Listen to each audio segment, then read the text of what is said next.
করছি, কৃতজ্ঞতাও প্রকাশ করছি। আবারও সবাইকে ধন্যবাদ। আমাদের আজকের সভার সভাপতি জনাব আবু সালের বক্তব্যের মধ্য দিয়ে আমাদের আজকের সমাবেশ এখানে সম্পন্ন হয়েছে। আমি আমাদের সহকর্মী বন্ধুদের বলতে চাই, না, আমরা কারো পাতা কাজে পথ দেব না। আমরা নৈরাজ্যে বিশ্বাস করি না। সেই সুস্থ চক্র আজকে বিভিন্নভাবে ফলা তোলার চেষ্টা করছে।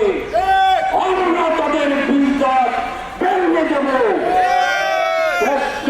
বেগম খালেদা জিয়া তাদেরকে মুনাফেক বলেছেন, বেঈমান বলেছেন, মির্জাফর বলেছেন।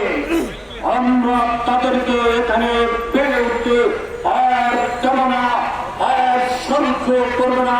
আমাদের অহিংস শান্তিপূর্ণ কর্মসূচির মধ্যে দিয়ে আমরা এগিয়ে যাবো। সবাইকে ধন্যবাদ, অভিনন্দন।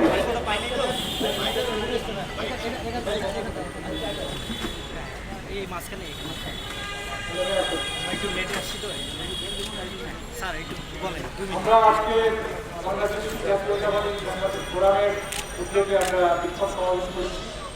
আমরা এই বিক্ষোভ সমাবেশ থেকে দাবি জানিয়েছি যে জাতীয় প্রেস ক্লাবকে তার গণতন্ত্র চলতে দিতে হবে এবং যারা প্রকৃত সাংবাদিক তাদেরকে সদস্যপদ থেকে বঞ্চিত করা হয়েছে তাদেরকে যেন অবিলম্বে সদস্যপদ দেওয়া হয় এবং কোনো ভুয়া সাংবাদিককে যেন কোনো সদস্যপদ দেওয়া না হয়। একই সঙ্গে সাংবাদিক ইউনিয়নের এই প্রকৃত সাংবাদিকদের নানা অসুবিধায় যে সদস্যপদ খারিজ করে দেওয়া হচ্ছে আমরা তীব্র প্রতিবাদ করি এবং তাদের সরাসরি পুনর্বহাল দাবি করি। যদি প্রেস ক্লাব এবং ইউনিয়ন গণতন্ত্র অনুযায়ী না চলে তবে এই দুই জায়গায় সাংবাদিকরা অভ্যুত্থান করতে বাধ্য হবে। ঠিক আছে।